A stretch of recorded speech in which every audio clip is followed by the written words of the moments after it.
बहुत सारे टाइम ऐसा होता है कि जब कोई नई चीज़ शुरू होती है ना तो लोग आलोचना करते हैं। तो क्या आपको कभी लाल किताब के लिए किसी तरीके की आलोचना का सामना करना पड़ा? बेटा मैं अभी तक सामना कर रहा हूँ। उसका कारण ये है कि लाल किताब ये हमारे हिमाचल पंजाब साइड से निकली। अब हिमाचल और पंजाब के अंदर कितने सौ साल से बेटा उर्दू पढ़ाई जा रही थी और पहले 5वीं क्लास तक तो नेसेसरी था कि उर्दू पढ़ाई ही जाएगी। ठीक है, वो इसीलिए वो फारसी में लिखी हुई थी, उर्दू में लिखी हुई थी। तो लोगों ने इसके बारे में बहुत सारी अफवाहें उड़ा दी कि ये तो मुसलमानों की लिखी हुई है, ये कहीं और से आई है। कोई कहता रावण ने लिखी है। अब मेरे को समझ नहीं आता रावण जी ने कब उर्दू सीख ली थी। हाँ, ऐसा कहा जाता है कि रावण ने जो है लाल किताब की रचना की थी। मैं वही कह रहा हूँ, तो रावण ने कब उर्दू सीखी। चलो वो तो हो गया। अब क्या है, ये क्योंकि नया विज्ञान है, ये इससे पहले सिर्फ गांव देहात के अंदर जो बहुत ही अच्छे लोग थे, पढ़े लिखे जानकार इसके, वो हुआ करते थे, वो टिप्स पे हुआ करते थे। उनके पास आसपास के सारे गांव के लोग आया करते थे, फ़ायदा उठाया करते थे। वैदिक ज्योतिष बड़ा अनंत काल से चला आ रहा है और हमारी नालंदा यूनिवर्सिटी के जलने के बाद अब जितना जितना थोड़ी थोड़ी मात्रा में किसी के घर में पड़ा था तो उसको इकट्ठा करने की भी एक होड़ बनी और उसको इकट्ठा करके जितना बनाया गया उसी को फिर सब कुछ माना गया। और वो फिर उसके लिए हमारे यहाँ गुरुकुलों के अंदर पहले से ही वैदिक ज्योतिष का चलन था, तो इसके तो प्रचार प्रसार को कोई रोक ही नहीं सकता था। लेकिन ये तो इतना बड़ा रहा। लेकिन लाल किताब क्योंकि सिर्फ गांव देहात तक सीमित थी, तो वो जब निकाली और मैंने जब इसके असर को देखा तो मैंने इसके अंदर आकर के अपना जीवन इसी में लगाना उचित समझा, क्योंकि चुटकियों के अंदर जवाब और चुटकियों के अंदर हल। और आदमी को सालों साल तरसना नहीं पड़ता, उसका दुख महीने सवा महीने में ही ख़त्म किया जा सकता है। एमरजेंसी वाले दुख आज ही ख़त्म किए जा सकते हैं। इस तरह के जितने भी उपाय हैं वो सिर्फ लाल किताब में थे, वैदिक ज्योतिष में तो उपाय ही नहीं है।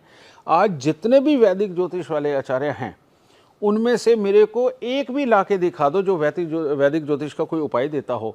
सबके पास सिर्फ और सिर्फ लाल किताब के उपाय हैं। अब वो लाल किताब के उपाय देते हैं और लाल किताब को गलत बोलते हैं, तो ये गलत बात है। विज्ञान कोई भी हो, साइंस कोई भी हो, जो इस्तेमाल हो रही है लोगों की भलाई के लिए इस्तेमाल हो रही है, उसकी आलोचना कभी नहीं करनी चाहिए, उसकी निंदा कभी नहीं करनी चाहिए। आप एक चीज़ के डॉक्टर रहें, ये अच्छी बात है, लेकिन आपको दूसरे डॉक्टर की या दूसरे स्पेशलिस्ट की आप आलोचना नहीं कर सकते हैं। तो यही बात मुझे समझानी है, भाई आलोचना मत कीजिए। लाल किताब बहुत सुपर तरीके से जा रही है और आज की डेट में नेहा मेरे 48,000 स्टूडेंट हैं रिटर्न में, और मैं फ्री में हर थर्सडे को क्लास देता हूँ और रजिस्ट्रेशन 48,000 बच्चों का है, वो सीख रहे हैं। और जिस तरह की वो क्लासेस हैं यूट्यूब पे जाके देखो, जीडी वैशी टाइप करो, वहाँ देखो मेरी सारी क्लासेस पढ़ी हैं।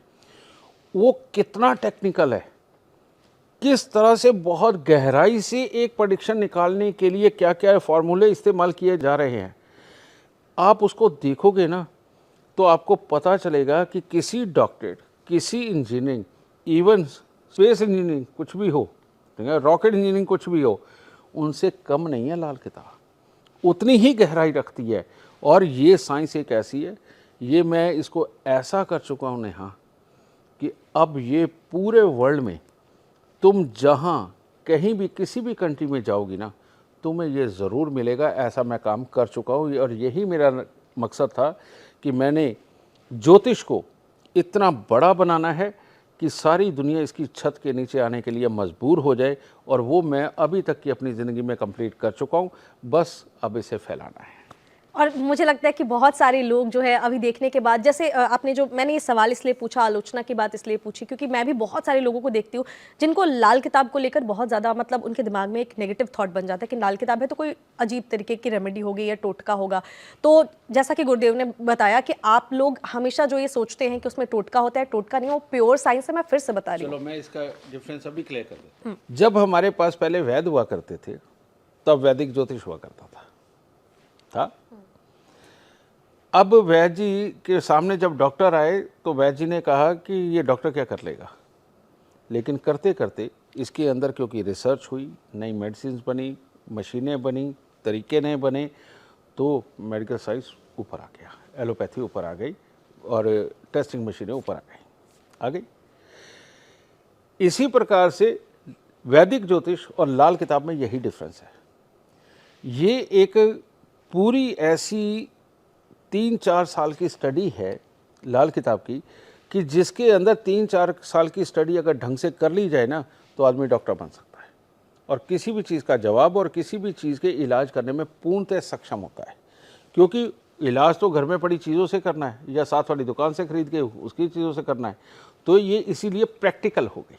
और लेकिन अगर हम वैदिक ज्योतिष देखें, पहले तो उसमें से डिसीजन निकालना और उसके बाद में उसके उपाय ढूंढना आज भी हर वैदिक आचार्य के लिए टफ है, नहीं निकाल पाते, समझेंगे ना। तो अब ज़माना क्या है, नई चीज़ों को लोग अडॉप्ट करते हैं, जो फास्ट चीज़ें उनको अडॉप्ट करते हैं, जिनसे रिजल्ट ओरिएंटेड है जो चीज़ें उनको अडॉप्ट कर रहे हैं। यही कारण है कि मेरे करोड़ों करोड़ क्लाइंट बन गए, यही कारण है।